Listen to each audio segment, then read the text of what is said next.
कैसे हैं आप सब लोग। आशा करता हूं कि आप सब लोग स्वस्थ होंगे। आपके अपने चैनल टीम शिक्षा में आपका दोस्त सहे दिल से आपका स्वागत करता है। मैं आपका दोस्त मॉर्निंग का करंट अफेयर 6 AM का लेके आया हूं। आज के कुछ इंपॉर्टेंट क्वेश्चन देखेंगे। उससे पहले लास्ट वीडियो में मैंने आपसे क्वेश्चन पूछा था, क्वेश्चन ऑफ द डे में, उत्तर प्रदेश की राजधानी क्या है। उत्तर प्रदेश की राजधानी लखनऊ है। उत्तर प्रदेश के जो वर्तमान में मुख्यमंत्री हैं योगी आदित्यनाथ हैं। उत्तर प्रदेश के जो राज्यपाल हैं आनंदीबेन पटेल हैं। आनंदीबेन पटेल मध्य प्रदेश की भी राज्यपाल हैं अतिरिक्त प्रभार के उसमें। उत्तर प्रदेश के जो हाई कोर्ट के जो चीफ जस्टिस हैं उनका नाम गोविंद माथुर है। उत्तर प्रदेश का हाई कोर्ट इलाहाबाद में है। चलिए फ्रेंड्स, आज के क्वेश्चन से अब शुरुआत करते हैं। विश्व हाथी दिवस वर्ल्ड एलिफेंट डे निम्न में से किस दिन मनाया जाता है। World elephant day is celebrated on which of the following days. इसका सही जवाब है सी, 12 अगस्त। वर्ल्ड एलिफेंट डे प्रत्येक वर्ष 12 अगस्त को मनाया जाता है। अच्छा, इसकी पहली बार जब इसको मनाया गया था 12 अगस्त 2012 में अंतर्राष्ट्रीय गज दिवस के रूप में इसको मनाया गया था। इसकी शुरुआत जो हुई थी साल 2011 से की गई थी। उस 2011 में माइकल क्लार्क और पेट्रिशिया सिम्स जो थी इसको शुरुआत करने के लिए यूएन में दिया था, एनिमल कंजर्वेशन के उसमें, वहाँ से इसकी शुरुआत हुआ था। इसका जो मेन उद्देश्य क्या है बनाने का, हाथियों के संरक्षण के प्रति जागरूकता फैलाना, हाथियों के प्राकृतिक आवास की सुरक्षा तथा हाथियों के दांत के अवैध व्यापार को रोकना। आप देखे होंगे कि जो एशियाई हाथी हैं और अफ्रीकी हाथी, इनके जो दांत होते हैं सफ़ेद दांत, उनसे कई अवैध तस्करी चलती है। वहाँ से लोग उसको तोड़ते और हाथी को मार देते हैं उस दांत के लिए, उससे अच्छी अच्छी चीज़ें बनाते हैं, लेकिन इस तरीके से एक जीव हत्या करते हैं जिसको एक अवैध माना गया है। August 12th is celebrated every year as the World Elephant Day. It's a purpose to spread awareness about Asian and the African elephants. August 12, 2012 was first observed as the International Yard Days. It was first started in the 2011 by Michael Clark and the Patricia Sims. Its aims is to spread awareness about the elephant conservation, protection of the natural habitat of elephant and to prevent illegal trade of the ivory. इसमें जो हाथी हैं उनको एशियाई और African हाथी जो हैं, जो आप सुने होंगे कि ये प्रजातियां भी अब ख़त्म हो रही हैं, तो इन लोगों को बचाने के लिए इनके आवास जहाँ इनके रहते हैं उस चीज़ को भी नेचुरल हैबिटेट उसी को कहते हैं, उनके आवास जहाँ, उसको बचाने के लिए और दांतों का जो अवैध तस्करी होता है उसको रोकने के लिए हर साल 12 अगस्त को विश्व हाथी दिवस मनाया जाता है। इसकी शुरुआत 2012 से हुई थी। देखिए, ये वर्ल्ड एलिफेंट डे है। नेक्स्ट क्वेश्चन, विदेश मंत्रालय के संयुक्त सचिव मनीष प्रभात को किस देश में भारत के अगले राजदूत के रूप में नियुक्त किया गया है। Manish Prabhat, joint secretary ministry of external affair, has appointed as the next ambassador of India to the which country. इसका सही जवाब है उज्बेकिस्तान के। वहाँ मनीष प्रभात उज्बेकिस्तान के अगले राजदूत बने हैं भारत के। विदेश मंत्रालय के संयुक्त सचिव मनीष प्रभात को उज्बेकिस्तान में भारत के अगले राजदूत के रूप में नियुक्त किया गया। विदेश मंत्रालय के अनुसार 13 मार्च 2019 को संतोष झा उज्बेकिस्तान गणराज्य में भारत के अगले राजदूत के रूप में नियुक्त किया गया था। इसके पहले संतोष झा भारत के दूतावास वॉशिंगटन डीसी यूएसए के उप प्रमुख के रूप में काम कर रहे थे। मनीष प्रभात अब संतोष झा की जगह लेंगे। मनीष प्रभात, Joint Secretary Ministry of External Affairs, have been appointed as the next ambassador of India to Uzbekistan. According to the Ministry of External Affairs, on 13 March 2019, Santosh Jha was appointed as the next ambassador of India to the Republic of Uzbekistan. Prior to this, Santosh Jha was working as the Deputy Chief of the Embassy of India, Washington DC, USA. Manish Prabhat will now replace Santosh Jha. अभी Uzbekistan के जो राजदूत हैं उनका नाम संतोष झा है, लेकिन अब इनकी जगह पे मनीष प्रभात को वहाँ का राजदूत बनाया गया है। देखिए, ये है मनीष प्रभात, ये 1996 बैच के आईएफएस ऑफिसर है इंडियन फॉरेन सर्विस के जो इस समय विदेश मंत्री जो भारत के हैं वो एस जयशंकर प्रसाद हैं। इंडियन फॉरेन सर्विस का हेडक्वार्टर नई दिल्ली में है। देखिए, ये है उज्बेकिस्तान के नेशनल फ्लैग, ये आपका उज्बेकिस्तान का जो है मैप है। इससे मैं देखिए, ये आपका उज्बेकिस्तान है, इसके एक तरफ कजाकिस्तान है, किर्गिस्तान है, तजाकिस्तान है, इधर अफ़गानिस्तान है, एक तरफ ईरान है। ये हैं उज्बेकिस्तान के प्रेसिडेंट शकावत मिर्ज़ियोयेव, ये वहाँ के राष्ट्रपति हैं। नेक्स्ट क्वेश्चन, केंद्र सरकार ने निम्न में से किस राज्य के कुछ हिस्सों में 15 अगस्त से 4G सेवा ट्रायल की शुरुआत करने की घोषणा की है? The central government has announced to start the trial of 4G service in some part of the which of the following state from August 15? इसका सही जवाब है जम्मू कश्मीर। जम्मू कश्मीर के कुछ हिस्सों में 15 अगस्त से 4G सेवा को शुरू किया जाएगा। केंद्र सरकार ने जम्मू कश्मीर के कुछ हिस्सों में 15 अगस्त से 4G सेवा की ट्रायल की उसमें शुरुआत करने की घोषणा की है। न्यायमूर्ति रमण NV रमन, न्यायमूर्ति R सुभाष रेड्डी और न्यायमूर्ति BR गवई की पीठ को केंद्र की तरफ से अटॉर्नी जनरल के वेणुगोपाल ने ये जानकारी दी। उन्होंने कहा है कि विशेष समिति ने जम्मू कश्मीर डिवीज़न के एक एक जिले में प्रयोग के आधार पर तेज गति वाली इंटरनेट सेवा बहाल करने का निर्णय लिया है। वेणुगोपाल ने कहा है कि समिति के उच्च गति वाले इंटरनेट प्रयोग के आधार पर थोड़ा थोड़ा करके प्रदान करने का निर्णय लिया और सुरक्षा के प्रभाव का आकलन किया जाएगा। The central government has announced the commencement of trial 4G service in some of the parts of Jammu Kashmir from August 15. This information was given by the Attorney General K. Venugopal on the behalf of the center to the bench of the Justice NV Raman, Justice R. Subhash Reddy and Justice VR Gavi. He said that a special committee has decided to restore the fast internet service on the basis of the uses in which district of the Jammu Kashmir division. Venugopal said that the committee has decided to provide high speed internet service on a small basis uses and impact on the security will assessed. देखिए, अब मैं आपको इसके बारे में पूरा detail बता। पहले तो आप ये देखिए, जम्मू कश्मीर का जो पहले जम्मू कश्मीर 2019 5 अगस्त 2019 से पहले जब तक ये संसद में नहीं पास तब तक जम्मू कश्मीर एक राज्य था। लेकिन 5 अगस्त 2019 में संसद में जब गृह मंत्री ने इसको प्रस्ताव किया तो जम्मू कश्मीर और लद्दाख दोनों को अलग अलग केंद्र शासित प्रदेश बना दिया, 2 भागों में विभाजित करके। अब 31 अक्टूबर 2019 को ये पारित भी हो गया, वहाँ पे गवर्नर बैठ गए।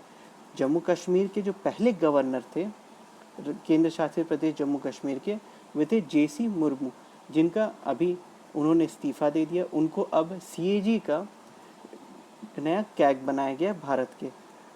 अब जम्मू कश्मीर के जो गवर्नर हैं वो मनोज सिन्हा हैं, जो पूर्वांचल के गाजीपुर डिस्ट्रिक्ट से आते हैं। जम्मू कश्मीर की राजधानी जैसे समर में आपकी श्रीनगर है, गर्मी में जाड़े में आपकी जम्मू है। जम्मू कश्मीर के जो हाईकोर्ट के जो चीफ जस्टिस है उनका नाम रजनीश ओसवाल है। अब देखिए, हुआ क्या था कि पिछले साल सिक्योरिटी रीज़न को देखते हुए जब धारा 370 हटाई गई थी तो वहाँ पे सभी शहरों में इंटरनेट की सेवाओं को बंद कर दिया गया था। लेकिन लास्ट ईयर से कुछ जगह, जनवरी फरवरी से कुछ जगह 2G सेवाएं शुरू की गई, लेकिन पूरी तरीके से नहीं। लेकिन अभी जो भारत के अटॉर्नी जनरल के वेणुगोपाल, उनके द्वारा कहा गया है कि 15 अगस्त से कुछ इलाकों में जम्मू कश्मीर के कुछ डिस्ट्रिक्ट्स में जो 4G सेवाओं को बहाल किया जाएगा। लेकिन उससे अगर सिक्योरिटी पे कोई असर पड़ता है तो उस पे उस वहाँ पे कार्रवाई भी की जाएगी। Next question, Indian council for research on international economy relation ICR के नए चेयरमैन के रूप में किसे नियुक्त किया गया? Who among the following has been appointed as the new chairman of the Indian Council for Research on the International Economic Relation? इसका सही जवाब है डी, प्रमोद बसीन। प्रमोद बसीन को नया सीईओ नियुक्त किया गया है, chairman. Indian council for research और इंटरनेशनल इकोनॉमिक रिलेशन के नए चेयरमैन के रूप में प्रमोद बसीन को नियुक्त किया गया है। Pramod Bhasin GE capital India and Asia के पूर्व अध्यक्ष और सीईओ भी रह चुके हैं। वे पेशे से एक चार्टर्ड अकाउंटेंट हैं। उन्होंने डिग्री इंग्लैंड के और वेल्स से ली है। श्रीराम कॉलेज ऑफ कॉमर्स से के भी वो छात्र रहे हैं। Shriram college of commerce Delhi university का बहुत ही अच्छा कॉलेज है कॉमर्स के लिए। Pramod Basin has appointed as the new chairman of the Indian Council for the Research on the International Economics Relation. Pramod Basin has been the former chairman and the CEO of GE Capital India and Asia. He is a chartered accountant by the profession and he received his degree from England and Wales. He has been a student of Sri Ram College of Commerce. अब देखिए ये हैं प्रमोद बसीन, इन्हीं international economics relation के नए chairman के रूप में नियुक्त किया गया है। इनके अब तक के जो अनुभव है उसको देखते हुए नियुक्त किया गया है इनको। नेक्स्ट क्वेश्चन, भारतीय सशस्त्र बल द्वारा चीन के साथ तनाव के बीच में किस परियोजना को पुनर्जीवित करने का घोषणा की है? Which project has announced by the Indian Armed Force to be reviewed and aimed tension with the China? इसका सही जवाब है प्रोजेक्ट चीता। प्रोजेक्ट चीता योजना को फिर से शुरू करने की घोषणा की है। भारतीय सशस्त्र बलों ने चीन के साथ तनाव के बीच में प्रोजेक्ट चीता को पुनर्जीवित करने का फैसला किया। यह परियोजना लंबे समय से लंबित थी। त्रि सेवाओं ने अब तक इस परियोजना में 3500 करोड़ रुपए में पुनर्जीवित करने का निर्णय लिया। प्रोजेक्ट चीता को पुनर्जीवित करने का प्रस्ताव अजय कुमार के तहत एक नई गठित उच्च स्तरीय रक्षा मंत्रालय समिति को भेजा गया है। इस परियोजना के तहत लगभग 90 हेरॉन ड्रोन को लेजर निर्देशित बम, हवा से लॉन्च करने वाले टैंक रोधी गाइडेड मिसाइल के साथ अपग्रेड किया जाएगा। The Indian Armed Force has decided to review the Project Cheetah aim tension with China. The project was pending for the long time and the Tri-Service has now decided to review the project for the 35,000 crore. A proposal to retrieve the Project Cheetah has been sent to a newly constituted highly level meeting Ministry of the Defense Committee under the Ajay Kumar. Under this project, about 90 Heron drones will be upgraded with the laser-guided bomb, air-launch anti-tank guided missile. देखिए अब आपको heron drones मैं दिखाता हूँ। ये heron drones पहले ये normal ऐसे चलते थे, उनको बस वहाँ पे जो है इमेज को कलेक्ट करने का ये काम करते थे और कुछ जगह थोड़ा सा बम गिराते थे। अब इसको अपग्रेड किया जा रहा है ताकि ये पूरा लेज़र गाइडेड जो हो और एकदम सटीक बम गिरा सके। दूसरा, एंटी रोडी मिसाइल जो होती है जैसे S-400 ये सब जो बनाए गए वहाँ से भी ये बच सके, इसको इतना डेवलप किया जा रहा है। और ट्राई सेवा मतलब कि अब इसको इंडियन एयरफोर्स को भी दिया जाएगा, इंडियन नेवी को भी दिया जाएगा और इंडियन आर्मी को भी दिया जाएगा। नेक्स्ट क्वेश्चन, दिल्ली शहर के रेहड़ी पट्टी वालों को कितने हजार तक का कर्ज मुहैया कराएगी? How many thousand of the loans will be the Delhi government provide to the street vendors? इसका सही जवाब है 20,000। दिल्ली सरकार जो सड़क पे जो लोग रहते हैं, जो दिल्ली रेहड़ी पट्टी वाले हैं, वेंडर हैं, स्ट्रीट वेंडर, उनको 20,000 रुपये का कर्ज मुहैया कराएगी। दिल्ली की आर्थिक गतिविधियों में तेजी लाने और लोगों को आर्थिक मदद देने की मकसद से दिल्ली सरकार रेहड़ी पट्टी वालों को 20,000 रुपये तक का कर्ज उपलब्ध कराएगी। इसमें सब्जी व फल विक्रेता भी शामिल होंगे। दिल्ली सरकार के SC/ST अल्पसंख्यक विभाग की एक बैठक में फैसला लिया गया है। इस फैसले के से 1 लाख से अधिक पंजीकृत रेहड़ी पट्टी वाले को फ़ायदा होगा। सरकार का कहना है कि जल्द ही इस योजना को जमीन पर उतारने का काम शुरू किया जाएगा। With a view of spending the economy activities of Delhi and providing the financial assistance to the people, the Delhi government will provide loan up to 20,000 rupees to the street vendor. It will also include the vegetable, fruits vendor. The decision has been taken in a meeting of the SC/ST Minority Department of the Delhi government. decision will be the benefit more than the 1 lakh registered street vendor. The government says that the soon the worker of the unloading this scheme will be started. देखिए अब इसमें क्या कहा गया है, जो दिल्ली में जो स्ट्रीट वेंडर है, शहर जो रेहड़ी पट्टी वाले हैं, उनमें फल सब्जी वालों को भी जोड़ा जाएगा। उनको 20,000 तक का लोन मुहैया कराया जाएगा, ताकि जो दिल्ली की जो आर्थिक तंगी जो चल रही उसमें थोड़ा सा बूस्ट दिया जा सके, ताकि दिल्ली में बढ़ सके। जबकि कहा जाता है कि जब कोई चीज़ आप पैसा देंगे तभी ना कोई चीज़ की बिक्री होगी। जब किसी भी प्रदेश या किसी भी देश का सामान बिकेगा तभी उस देश की प्रगति होगी, इकोनॉमिक डेवलपमेंट हो पाएगा। दिल्ली की कैपिटल दिल्ली है। दिल्ली एक केंद्र शासित प्रदेश भी है। दिल्ली के मुख्यमंत्री हैं अरविंद केजरीवाल। ये देखिए, ये हैं दिल्ली के मुख्यमंत्री। और दिल्ली के जो गवर्नर हैं उनका नाम अनिल बैजल है। ये हैं दिल्ली के गवर्नर। दिल्ली के हाई कोर्ट के जो चीफ जस्टिस हैं उनका नाम DN पटेल है।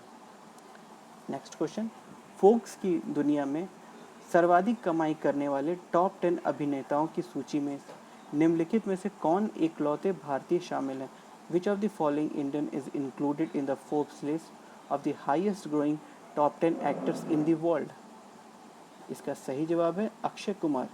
टॉप 10 हाईएस्ट ग्रोइंग एक्टर्स में से भारत के सिर्फ अक्षय कुमार ही शामिल हैं। फोक्स की दुनिया में सर्वाधिक कमाई करने वाले टॉप 10 अभिनेताओं की सूची में अक्षय कुमार इकलौते भारतीय हैं।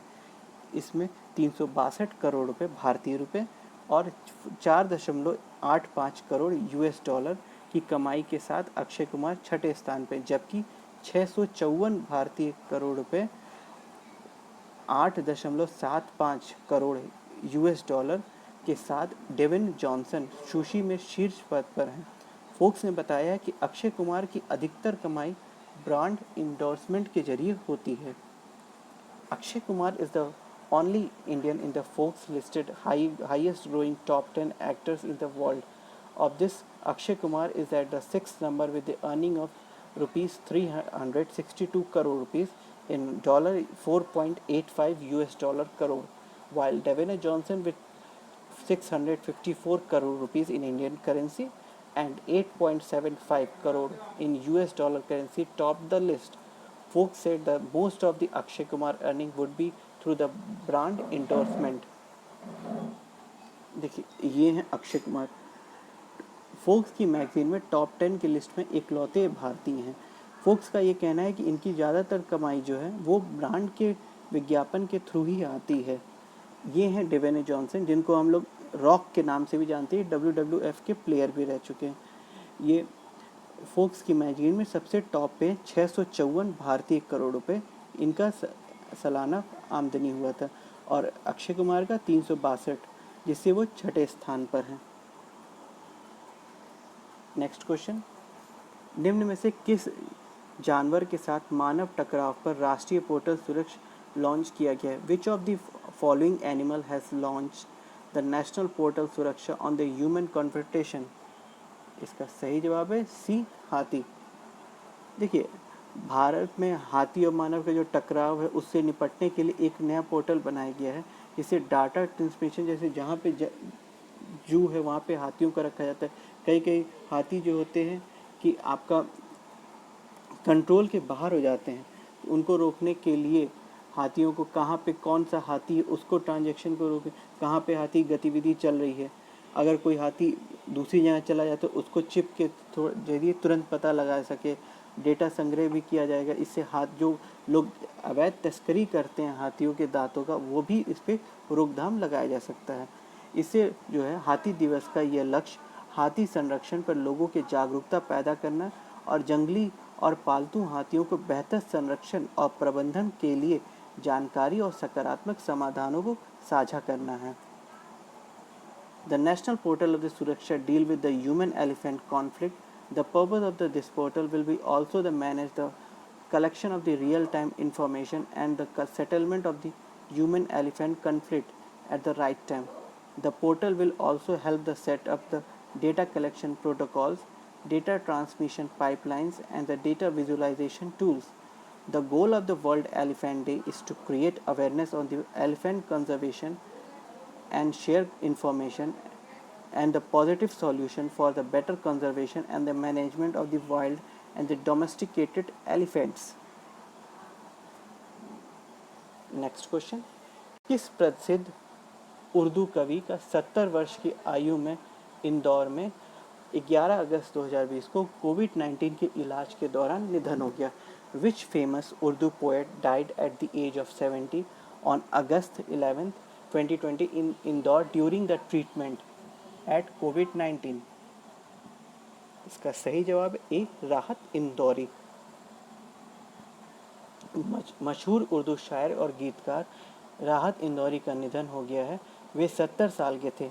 वे देवी अहिल्या विश्वविद्यालय इंदौर में उर्दू साहित्य के प्रधानाध्यापक भी रह चुके हैं। राहत इंदौरी ने बरतकुल्ला यूनिवर्सिटी में उर्दू में एमए किया था।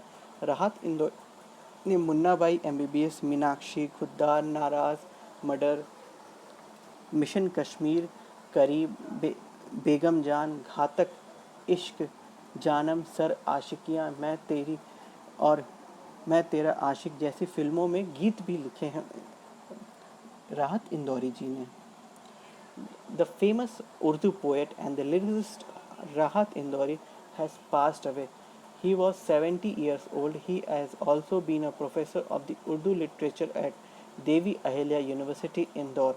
Rahat Indori did his MA in Urdu from Bartikulla University. Rahat Indori wrote lyrics in films like Munna Bhai MBBS, Meenakshi, Khuddar, Angad, Madar, Mission Kashmir, Badi, Begum, Jaan, Khatik, Ishq, Janam, Sir, आशिकियाँ और मैं तेरा आशिक etcetera films में इन्होंने अपने गाने लिखे हैं। देखिए ये है राहत इंदौरी।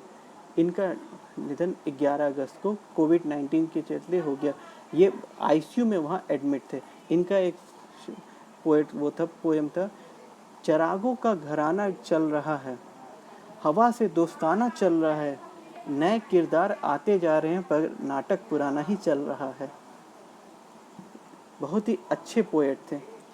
इनका एक और कोट है आपके लिए मैं लाया हूँ, जिंदगी की हर कहानी बेअसर हो जाएगी,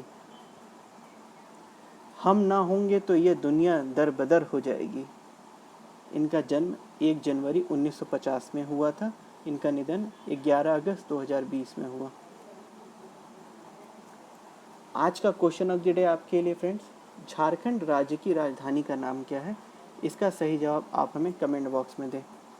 अगर आपको हमारा वीडियो पसंद आया हो तो लाइक करें, ज़्यादा से ज़्यादा लोगों को शेयर करें और चैनल को सब्सक्राइब करें। सब्सक्राइब करने के साथ बेल आइकन को ज़रूर प्रेस करें ताकि चैनल पे कोई भी वीडियो अपलोड हो सबसे पहले आपको नोटिफिकेशन मिल सके। और हमें फेसबुक और इंस्टाग्राम पेज पे ज़रूर फॉलो करें।